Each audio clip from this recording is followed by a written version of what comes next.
হায়াত বাড়ে, হায়াত তো বাড়ে না। হায়াত কি হয়? জন্মের পরের থেকে আমার জন্য রিজার্ভ আছে যতটুকু, 50 বছর বাঁচবো, 60 বছর বাঁচবো, যতটুকু হায়াত আমার জন্য নির্ধারিত করা আছে, নির্ধারণ করা আছে, প্রতিদিন একদিন করে কমে যেতেছে। এজন্য আমি বলি, আমার বাড়িতে যে ঘড়িটা আছে, এই ঘড়িটা বেলা 1টার সময় ঢং করে একটা আওয়াজ দেয়, শ্রোতাকে শুনিয়ে দেয়, বাড়িওয়ালা তোমার জীবনের মূল্যবান হায়াত থেকে 1 ঘন্টা কমায়া দিলাম। 2টার সময় 2টা ঘন্টা লাগায় শোনায় দিল, বান্দারে তোমার জীবনের মূল্যবান সময় থেকে 2টি ঘন্টা কমে গেল। এমনি করে দিন গেল, মাস গেল, বছর গেল, আমাদের হুঁশ হলো না।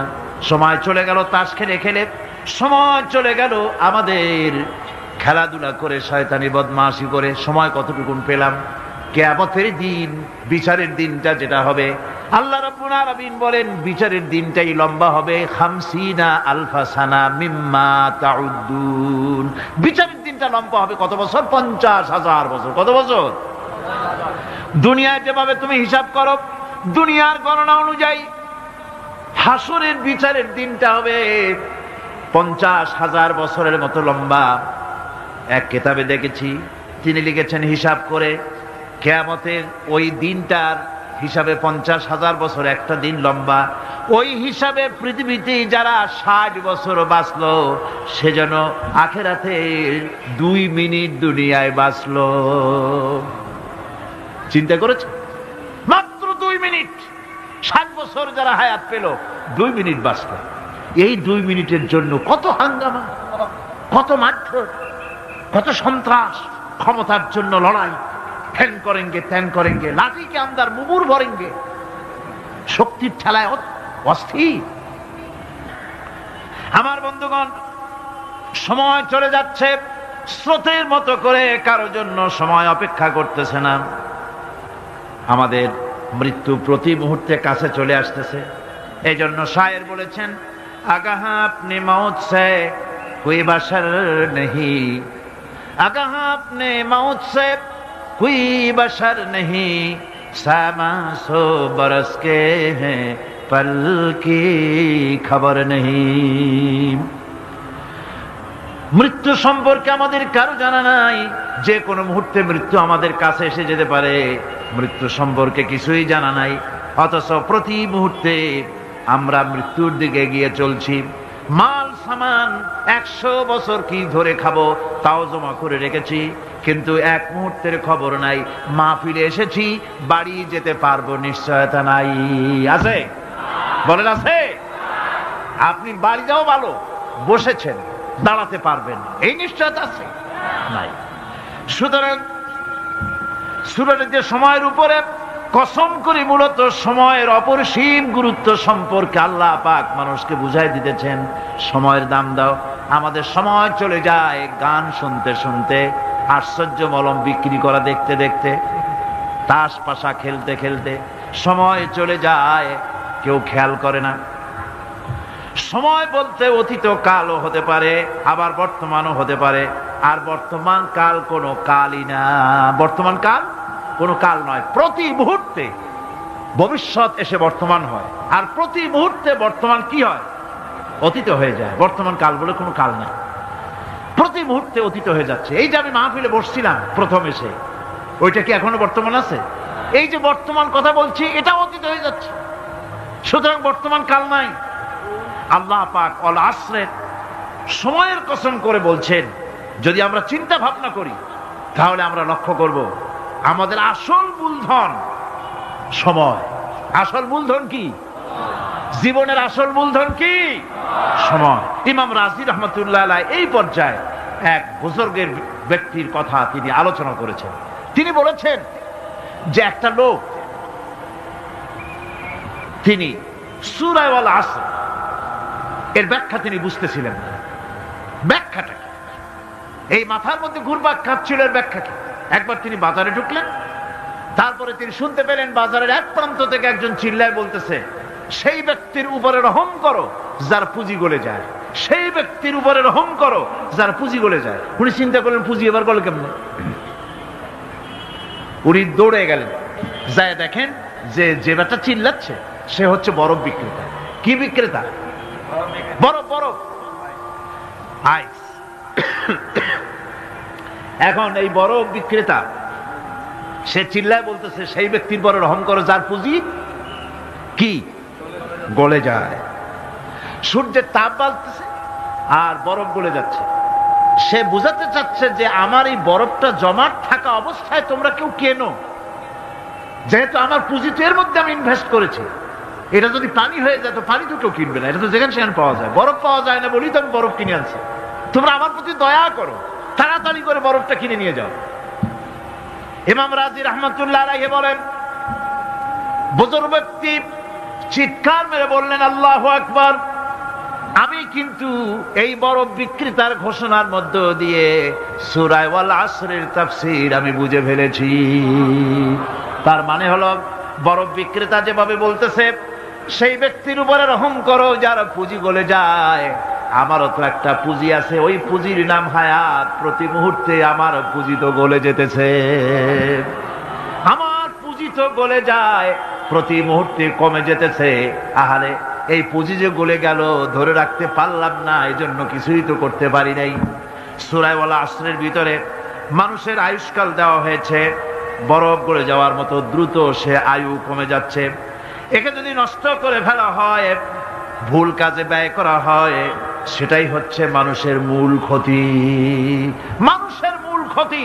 ব্যবসায় ক্ষতিগ্রস্ত হয়েছে, এটা মূল ক্ষতি নয়। স্বাস্থ্য হারাইছে, মূল ক্ষতি নয়।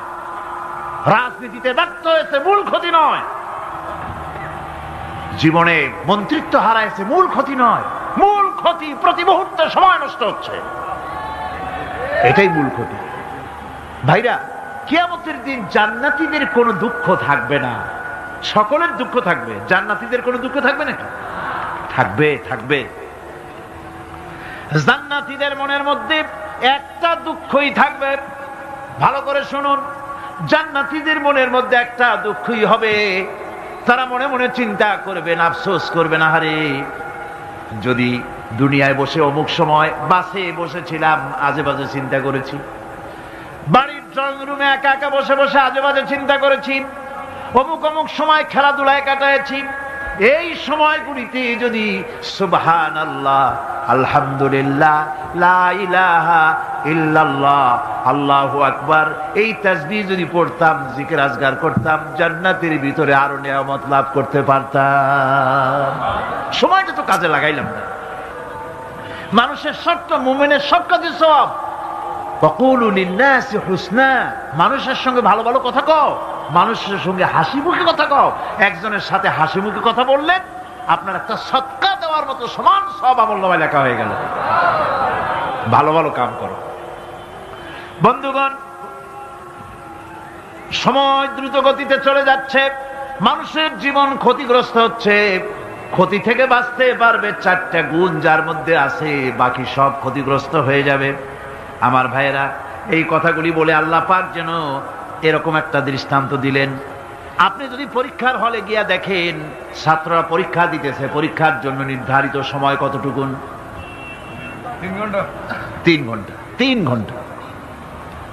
আপনি গিয়ে দেখলেন কোন একজন পরীক্ষার্থী পরীক্ষা দিতে গিয়ে আর একদিকে তাকায় আছে, আকাশের তারা গুনতেছে, অথবা সে গল্প করতেছে, অথবা পরীক্ষা বাদ দিয়ে আজে বাজে কিছু লিখতেছে। আপনি যেমন তাকে, ওই ছেলেটাকে আনবো না, গাফেল ছেলেটাকে ঘড়ির দিকে তাকায় বলেন, এই ছেলে ওই ঘড়ির দিকে তাকাও, দেখো তোমার সময় কিন্তু চলে যেতেছে মাত্র 1 ঘন্টা, আর তুমি সময় নষ্ট করতেছ। আল্লাহ যেন স্নেহ পরবশে তামাম পৃথিবীর গোলামদেরকে, বান্দাদেরকে আঙ্গুল নির্দেশনা দিয়ে বলছেন, বান্দারা প্রতি মুহূর্তে তোর জীবনের মূল্যবান সময় চলে যেতেছে, প্রতি মুহূর্তে সময় যাচ্ছে। আল ইনসান, ইনসান বলতে শুধু মুসলমান না, ইনসান বলতে কি মুসলমান শুধু না, আল ইনসান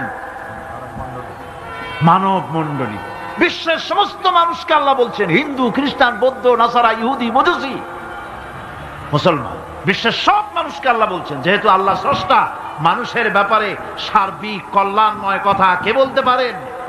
কে বলতে পারেন? সে আল্লাহ রাব্বুল আলামিন বলছেন,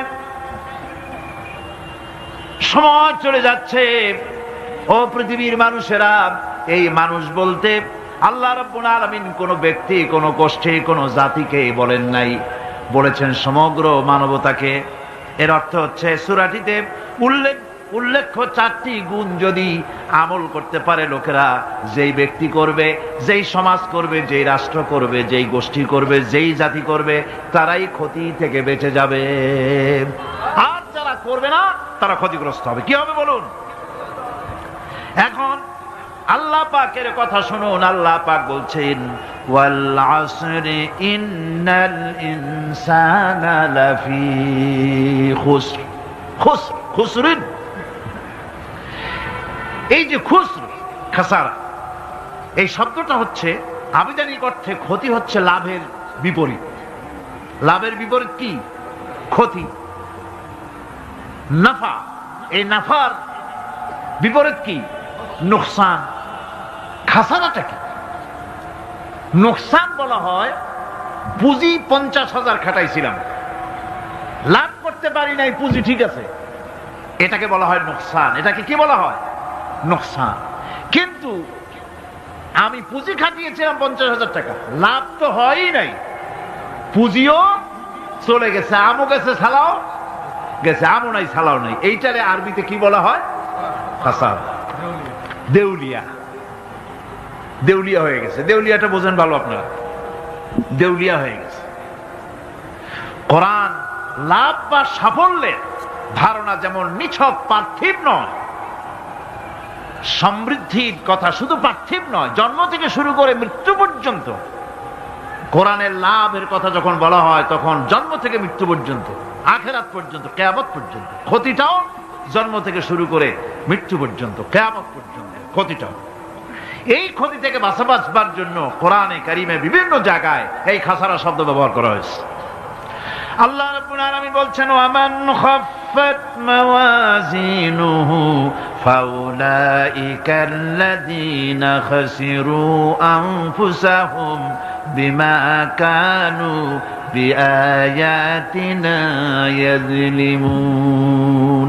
যাদের পাল্লা ভারী হবে কিয়ামতে তারাই হবে সফলকাম, আর যাদের পাল্লা হালকা হবে, নেকির পাল্লা যাদের হালকা হবে তারা হবে ক্ষতিগ্রস্ত। তারা নিজেদের ক্ষতি নিজেরাই ক্ষতি সাধনকারী হবে কিয়ামতের দিন। কাজে মানুষের জীবনের সমুদয় কার্যাবলীর ভালো অংশ যদি খারাপ অংশের উপরে বিজয়ী হয়, তারপরে খারাপ অংশ পাওনাদারদের দিয়ে টিয়া, এরপরে যদি নেকি কিছু বাকি থাকে, তাহলে বোঝা গেল লোকটা কিয়ামতে নাজাত পাবে। আর যদি ভালো কাজের উপরে খারাপ কাজ বিজয়ী হয়ে যায় আর সমস্ত পাওনাদারদেরকে পাওনা মিটাইয়া তারপরেও পাপ বাকি থেকে যায়, এক চাইতে খাসারা পৃথিবীতে, আকাশে, জমিনে কিছুই আর হবে না। এর থেকে বাঁচার জন্য আল্লাহ পাক এই খাসারা থেকে বাঁচার জন্যই মানুষকে এই কথা বলছেন। এই কথাটি কোরআনে কারিমের অন্য একটি আয়াতে আরো সুন্দর করে বলা হয়েছে। যারা নাকি এই দুনিয়ার বুকে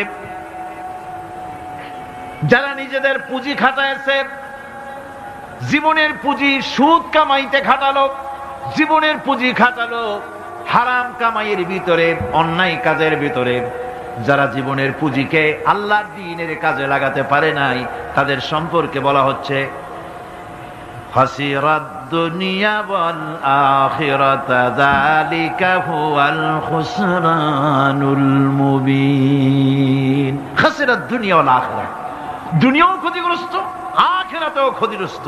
এটা হচ্ছে তার জন্য সুস্পষ্ট ক্ষতি, এর থেকে বড় ক্ষতি আর কিছুই হতে পারে না। আল্লাহ পাক কোরআনে কারীম অন্যত্র বলেছেন ওয়ানুনাজ্জিলু মিনাল কুরআনি মা হুয়া শিফাউন ওয়া রাহমাতুন লিল মুমিনিন ওয়া লা ইয়াজিদু যালিমিনা ইল্লা খাসারা। আমি এই কোরআন অবতরণের পরিক্রমায় এমন সব বিষয় অবতীর্ণ করেছি যা মুমিনদের জন্য নিরাময় এবং তাদের জন্য রহমত, আর জালিমদের জন্য ক্ষতি ছাড়া আর কিছুই বৃদ্ধি পায় না। জালিমদের জন্য ক্ষতি বৃদ্ধি পায়, আর যারা মুমিন তাদের জন্য এর মধ্যে নিরাময় আছে, এর মধ্যে রহমত আছে। অর্থাৎ যারা এই কোরআনকে যারা নিজেদের আইনের কিতাব হিসেবে গ্রহণ করেছে, কোরআনকে তাবিজের কিতাব হিসেবে নয়, ধর্মীয় কিতাব হিসেবে নয়, কোরআন সংবিধান। কোরআন কি? কোরআনকে যারা সংবিধান হিসেবে মেনে নিয়েছে, কোরআনকে যারা সংবিধান হিসেবে গ্রহণ করলো, ব্যক্তি, পরিবার, সমাজ, রাষ্ট্রে তাদের যাবতীয় মানসিক, বুদ্ধিবৃত্তিক, নৈতিক, তামাদ্দুনিক রোগের নিরাময় হবে, এর দ্বারা শান্তি হবে। কিন্তু যেসব জালিম এই কোরআনকে প্রত্যাখ্যান করেছি, কোরআনকে যারা মৌলবাদীদের কিতাব বলে, কোরআনের কথা বললে মৌলবাদ বলে গাল দেয়, তারা তাদের কপালকে পোড়াইয়া ছাই বানাইয়া দিছে, তাদের তাদের কপাল ভস্মীভূত করে দিয়েছে। আমার দেশে, এই দেশটা কি মুসলমান বেশি না অন্য জাতি বেশি? কোন? জোরে কোন? মুসলমান সবচেয়ে। খুব লক্ষ্য করে শোনেন, এই দেশে সবচেয়ে মুসলমান বেশি, ইন্দোনেশিয়ার পরে। পৃথিবীর দ্বিতীয় বৃহত্তম মুসলিম দেশ হলো কোনটা? বাংলাদেশ। এই দেশে ইসলামরে যত গালি দেওয়া হয়েছে, কোরআনকে যত গালি দেওয়া হয়েছে, আলেমদেরকে যত গালি দেওয়া হয়েছে, রাসূলুল্লাহকে যত গালি দেওয়া হয়েছে, ইসলামী আদর্শকে যত গালি দেওয়া হয়েছে, পৃথিবীতে কোন দেশে এইভাবে ইসলামকে গালি দেওয়া কোথাও হয় নাই। এমনকি আমেরিকার মতো দেশে, ইংল্যান্ডের মতো দেশেও কোরআনের বিরুদ্ধে এত কথা কেউ বলতে সাহস পাবে না, ইসলামের বিরুদ্ধে কথা বলতে সাহস পাবে না, যেহেতু মুসলমানেরা সেখানে পাল্টা আক্রমণ করবে। আজ আমার দেশে মুসলমানের ঘরের সন্তান হইয়া ইসলামের বিরুদ্ধে তারা বক্তব্য রাখে। মৌলবাদ, মৌলবাদ জিকির উঠে গেছে। আমেরিকার প্রেসিডেন্টরা যখন শপথ নেন, প্রেসিডেন্ট হিসেবে ওথ নেন, বাইবেলের উপরে হাত রাখেন আর বলেন, এই মহাগ্রন্থকে স্পর্শ করে শপথ নিচ্ছি, আমি আমার চিন্তা চেতনা, আমার মেধা, আমার প্রজ্ঞা সবটা আমার জাতি, আমার দেশকে উন্নয়নের জন্য, এর সমৃদ্ধির জন্য, এর সংরক্ষণের জন্য আমি আমার জীবনকে উৎসর্গ করব। বাইবেলের উপরে স্পর্শ করে এই শপথ তারা নেন। আমার দেশের প্রেসিডেন্ট, প্রধানমন্ত্রী শপথ নেওয়ার সময় কোরআন শরীফের উপরে হাত রাখে যদি, তাহলে বলা হবে বেচারা মৌলবাদী হয়ে গেছে। এটা করা যাবে না। আর যদি কেউ করে সামান্য কিছু, কোরআন না, যদি তসবিহ নিয়েও আসে, তাহলে বুঝতে হবে জাতির সাথে একটা প্রতারণা ছাড়া কিছুই না। কাজেই ধর্মের প্রতি আকর্ষণ একটা ভিন্ন জিনিস, সেই জিনিসকে ছেড়ে যারা দেয় তারাই ক্ষতিগ্রস্ত হয়, আর যারা ধরে রাখে তারা দুনিয়ায় ক্ষতিগ্রস্ত হয় না। আল্লাহ পাক এখানে রাসূল করিম সাল্লাল্লাহু আলাইহি ওয়াসাল্লামের একটি হাদিস প্রণিধানযোগ্য কোরআনের ব্যাপারে। হুজুর বলেছেন, আল কোরআন হুজ্জাতুন লাকা ওয়া আলাইকা। এই কোরআন হয় তোমার পক্ষের সাক্ষী, না হয় এই কোরআন তোমার বিপক্ষের সাক্ষী। কিয়ামতে এই কোরআন হয় তোমার পক্ষে কাজ করবে, নতুবা এই কোরআন তোমার বিপক্ষে কাজ করবে। দুই অবস্থা থেকে খালি হবে না। হয় কোরআন তোমার পক্ষে সাক্ষী দেবে, না হয় আমরা কি চাই? কিয়ামতে কি চাই? বলেন কি চাই? কোরআনের পক্ষে যদি আমরা সাক্ষী চাই, তাহলে এই কোরআনের পক্ষে আমাদেরকে কাজ করতে হবে। এছাড়া আমাদের নাজাতের কোনো পথ নাই। আমাদের মুক্তির পথ হচ্ছে কোরআন কেন্দ্রিক, রাসূলুল্লাহর হাদিস কেন্দ্রিক। এর বাইরে আমাদের সমস্ত পুঁজি নষ্ট হয়ে যাবে। আমাদেরকে পৃথিবীতে টিকে থাকতে হলে কোরআনের উপরে ভিত্তি করে আমাদেরকে বাঁচতে হবে, টিকতে হবে। কোরআনে কারিমে আল্লাহ রাব্বুল আলামিন অন্যত্র বলেছেন, কুল ইন্নাল খাসিরিনাল্লাযীনা খাসিরু আনফুসাহুম ওয়া আহলিহিম ইয়াওমাল কিয়ামাহ আলা যালিকা হুয়াল খুসরানুল মুবিন। বলো, প্রকৃত দেউলিয়া তারাই যারা কিয়ামতের দিন নিজেকে, নিজের পরিবার পরিবর্গকে এই ক্ষতির দিকে যারা ঠেলে দেবে। ভালো করে শুনে নাও, এটি হচ্ছে সুস্পষ্ট ক্ষতি, সুস্পষ্ট দেউলিয়াপনা। এই ক্ষতি থেকে বাঁচার জন্য আল্লাহ রাব্বুল আলামিন কোরআনে কারীমের মধ্যে বলেছেন, ওয়াল আসরি ইন্নাল ইনসানা লাফি খুসর। পড়েন সবাই, ওয়াল আসরি ইন্নাল ইনসানা লাফি খুসর। মানুষের, সমগ্র মানুষের জীবন ক্ষতিগ্রস্ত। কে বলতেছেন? গা শিউরে ওঠার কথা না, গা শিউরে ওঠে। আল্লাহ বলতেছেন ক্ষতিগ্রস্ত, ব্যর্থ। আপনি যতই মনে করেন আপনার মিল আছে, কল আছে, কারখানা আছে, মন্ত্রী, টাকা পয়সা আছে, প্রেসিডেন্ট হয়েছেন, প্রধানমন্ত্রী হয়েছেন, আপনার জীবন সফল হয়েছে, আল্লাহ বলেন না, জীবন ব্যর্থ, জীবন বিফল, জীবন ক্ষতিগ্রস্ত। তাম পৃথিবী সমস্ত মানুষ ক্ষতিগ্রস্ত, ব্যর্থ। 4টা কাজ করলে সফল হবে। কয়টা কাজ? জোরে বলেন, কয়টা কাজ? ইল্লাল্লাযীনা আমানু ওয়া আমিলুস সালিহাতি ওয়া তাওয়াসাউ বিল হাক্কি ওয়া তাওয়াসাউ বিস সাবর। 4টা কাজ করলে জীবন হবে সফল। এই ব্যর্থতা থেকে, এই ক্ষতি থেকে যদি বাঁচতে চাই কিনা? কারা কারা চাই? দেখাই তো হাত। কারা কারা চাই? ক্ষতির হাত থেকে বাঁচতে চাই কারা? আলহামদুলিল্লাহ, হাত নামান। ক্ষতির হাত থেকে যারা বাঁচতে চান, আল্লাহ রাব্বুল আলামিন তাদের জন্য ফর্মুলা পেশ করেছেন, ইল্লাল্লাযীনা আমানু ওয়া আমিলুস সালিহাতি ওয়া তাওয়াসাউ বিল হাক্কি ওয়া তাওয়াসাউ বিস সাবর। আল্লাহ পাক বলেন 4টি কাজ করলে জীবন সফল হয়ে যাবে। কয়টা কাজ? 4টা কাজ করলে জীবনটা সফল হয়ে যাবে। 1 নম্বরে ঈমান। 1 নম্বরে কি? ঈমান। এটাই হচ্ছে ফাউন্ডেশন। ক্ষতি থেকে বাঁচার জন্য প্রথম যে গুণটি, সেটির নাম হচ্ছে ঈমান। ইসলামে ঈমানের স্থান সর্বপ্রথম, তারপরই হচ্ছে ইসলাম। ঈমান আগে, তারপরে কি? ইসলাম। ইসলাম হচ্ছে বীজ, ঈমান হচ্ছে বীজ, আর ইসলাম হচ্ছে চারা, গাছ। এটা হচ্ছে ভিত্তি। এই ভিত্তিকে সর্বপ্রথম মজবুত করতে হবে। ঈমানের ভিত্তি, ঈমানের ভিত্তি দুনিয়ায় ঈমানের আহ্বান জানাবার জন্যই আল্লাহ রাব্বুল আলামিন সমস্ত নবী এবং রাসূলদেরকে পৃথিবীতে পাঠিয়েছেন ঈমানের আহ্বানের জন্য। দুনিয়ার সমস্ত নবীদের দাওয়াত ছিল ঈমানের দাওয়াত। কিসের দাওয়াত? এই ঈমানের দাবিটা আসছে, এই দাওয়াতটা এসেছে আল্লাহর কাছ থেকে। কার কাছ থেকে? দেখুন, পৃথিবীর ভিতরে কোন নবীদের কথার সাথে আরেকজন নবীর কথার কোনো বৈপরীত্য হয় নাই। সমস্ত নবীদের কথা একরকম ছিল। কয় রকম? একজন নবীর সঙ্গে তার বক্তব্যের সাথে আরেকজন নবীর বক্তব্যের কোনো গুণগত মৌলিক কোনো পার্থক্য ঘটে নাই, অসঙ্গতি হয় নাই। কারণ নবীরা, আম্বিয়া আলাইহিমুস সালাম, নিজেরা বানিয়ে কথা রচনা করে তারা মানুষের সামনে পেশ করে নাই। সমস্ত নবীদের কাছে যত দাওয়াত এসেছে, একটা অফিস থেকে এসেছে। সে অফিসটা হচ্ছে কার? আল্লাহ রাব্বুল আলামিনের।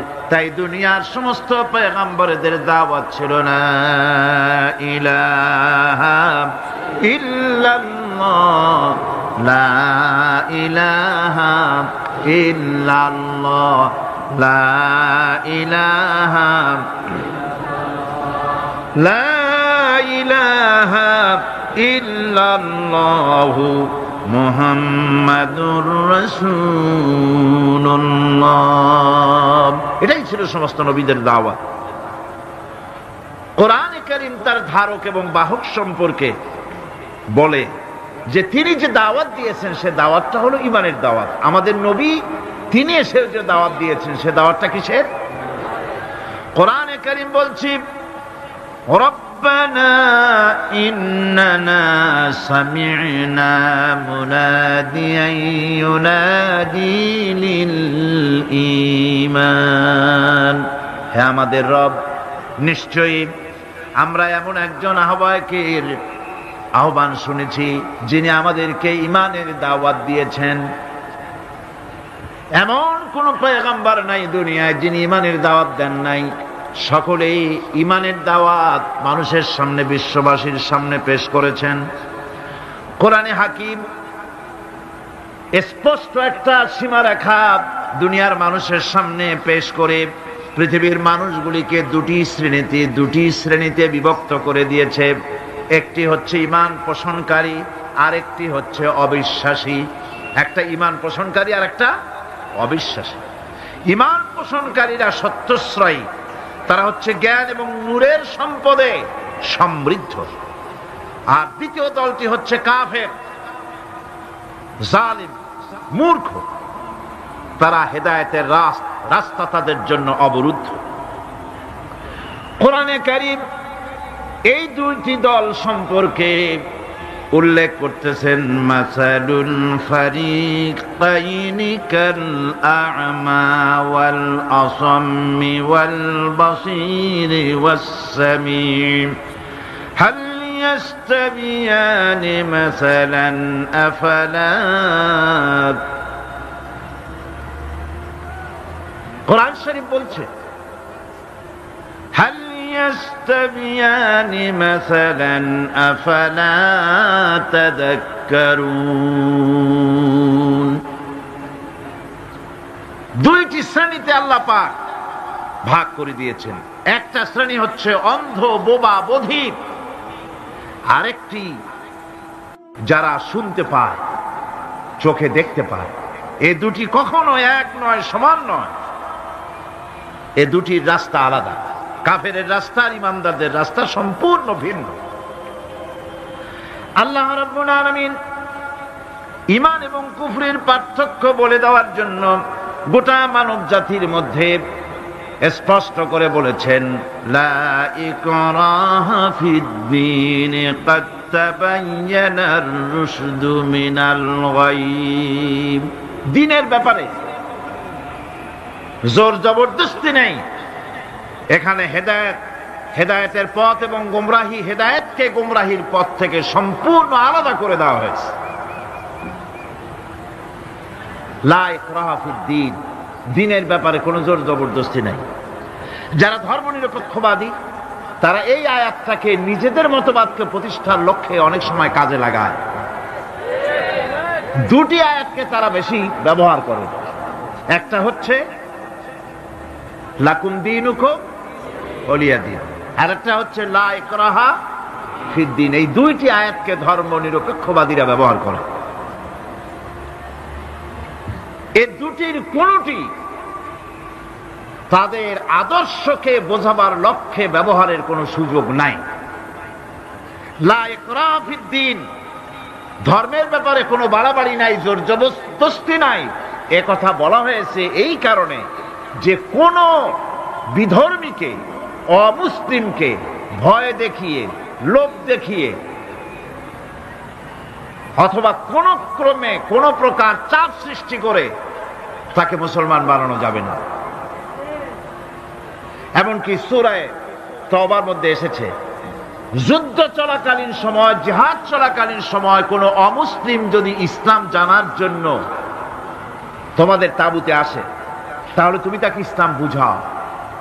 ইসলাম শোনার পরে যদি মেনে নেয় ভালো কথা, আর যদি না মানে তাকে তার তাঁবু পর্যন্ত ফিরে যেতে চাও, ফিরে যেতে দাও।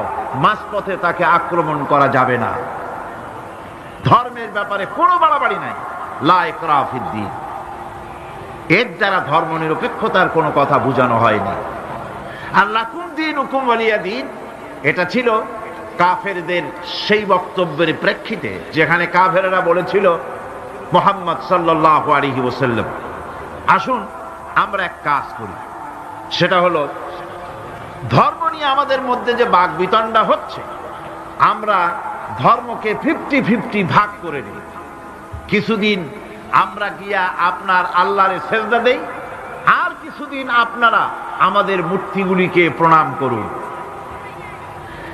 এই প্রস্তাব যখন রাখল, আল্লাহ রাব্বুল আলামিন সূরা কাফিরুন অবতীর্ণ করে দিলেন, কুল ইয়া আইয়ুহাল কাফিরুন লা আ'বুদু মা তা'বুদুন। হে কাফেরেরা, হে অবিশ্বাসীরা, নবী আপনি বলুন, হে অবিশ্বাসীরা, তোমরা যার ইবাদত করো আমরা তার ইবাদত করি না। আবার আমরা যার ইবাদত করি তোমরাও তার ইবাদত করো না। সুতরাং লাকুম দীনুকুম ওয়ালিয়াদিন, সুতরাং তোমাদের দিন তোমাদের জন্য, আমাদের দিন আমাদের জন্য। এখানে নিরপেক্ষতার কথা বলা হয় না, এখানে পক্ষের কথা বলা হয়েছে। কিসের পক্ষ? ধর্মের পক্ষ। কিসের পক্ষ? হিন্দু, খ্রিস্টান, বৌদ্ধ তোমরা তোমাদের ধর্মের পক্ষে থাকো, মুসলমান তোমরা তোমাদের ধর্মের পক্ষে থাকো। ধর্মের ব্যাপারে নিরপেক্ষ হওয়ার কোনো সুযোগ নাই। আছে নাকি সুযোগ? আমি পার্লামেন্টে বলেছি এই কথা, যে একটা ধর্মের উপরে বিশ্বাস করে নিজেকে একটা ধর্মের পক্ষের ব্যক্তি হিসাবে ঘোষণা করে কেউ বলছে, দাবি করছে আমি হিন্দু, কেউ বলছে আমি বৌদ্ধ, কেউ বলছে আমি খ্রিস্টান, কেউ বলছে আমি মুসলমান। নিজেকে একটা ধর্মের বিশ্বাসে বিশ্বাসী ঘোষণা করার পর আমি ধর্মনিরপেক্ষ, এই কথাটা মিথ্যা, বানোয়াট, জালিয়াতি, প্রতারণা, মুনাফিক। কোন ধর্মের অনুসারী ব্যক্তি ধর্মনিরপেক্ষ হতে পারে না। কেবলমাত্র নাস্তিক, যারা আল্লাহরে মানে না, আল্লাহকে স্বীকার করে না, ওরা বলতে পারে আমরা ধর্মনিরপেক্ষ, ধর্মের ব্যাপারে আমরা নিরপেক্ষ, গুলো মানি না, বিশ্বাস করি না। কিন্তু যারা ধর্মে মানে, সেদের যে ধর্মেরই হোক না কেন, সে ব্যক্তি ধর্মনিরপেক্ষ যদি দাবি করে, এটা মিথ্যে কথা, এটা মুনাফিকি ছাড়া আর কিছু হতে পারে না। মুসলমানকে, যে কোনো জাতিকে যে ধর্মে আছে ধর্মের পক্ষে থাকায় কথাই বলা হয়েছে। এখন আমি বলতেছিলাম ইমানের কথা। ইমান আগে আনতে হবে। ইমান সম্পর্কে আল্লাহ রাব্বুল আলামিন বলতেছেন ইমান হলো আগে, তারপরে ইসলাম। আবার ইমান আনার আগে আবার কুফরি একটা শব্দ আছে, সেটা হলো ফামান ইয়াকফুর বিত্তাগুতি ওয়া ইউমিন বিল্লাহি ফাকাদ ইসতামসাকা বিল উরওয়াতিল উসকা লা ইনফিসামা লাহা ওয়াল্লাহু সামিউন আলীম। ফামান ইয়াকফুর বিত্তাগুত, যে ব্যক্তি তাগুতকে অস্বীকার করেছে, সর্বপ্রথম তাগুতকে অস্বীকার করতে হবে। ওয়া ইউমিন বিল্লাহ, আর এরপরে আল্লাহর উপরে যে ঈমান আনলো, ফাকাদ ইসতামসাকা বিল উরওয়াতিল উসকা, সেমন এক শক্ত অবলম্বন ধারণ করলো যা তাকে কোনো কিছুই বিচ্ছিন্ন করবে না, ধ্বংস করে দেবে না। সুবহানাল্লাহ। এখন সত্যিকারের ঈমানদারের পরিচয়টা কি? কোরআনে কারীম সত্যিকারের ঈমানদারের পরিচয় এভাবে পেশ করতেছে, ইন্নামাল মুমিনুনা আল্লাযীনা আমানু বিল্লাহি ওয়া রাসূলিহি সুম্মা লাম ইয়ারতাবু ওয়াজাহিদু বিআমওয়ালিহিম ওয়া আনফুসিহিম ফি সাবিলিল্লাহ উলাইকা হুমুস সাদিকুন। ঈমানের দাবিতে সত্যবাদী কারা? ইন্নামাল মুমিনুনা আল্লাযীনা আমানু বিল্লাহি ওয়া রাসূলিহি, সত্যিকারের মুমিন তো তারা যারা নাকি ঈমান এনেছে আল্লাহর উপর এবং রাসূলের উপরে। এই ঈমান আনার পর সুম্মা লাম ইয়ারতাবু, এরপরে কোন সন্দেহে সে নিপতিত হয় নাই, কোন সন্দেহ তার মনের মধ্যে জায়গা পায় নাই, আর সে আল্লাহর রাস্তায় জিহাদ করেছে মাল দিয়ে, জান দিয়ে। উলাইকা হুমুস সাদিকুন, এরাই হলো ঈমানের দাবিতে সত্যবাদী। সুম্মা লাম ইয়ারতাবু, অথবা এক বিন্দু সন্দেহ মনের মধ্যে জায়গা দেয় নাই। অর্থাৎ ঈমান আনছি কার উপরে? আল্লাহর উপরে। কার উপরে?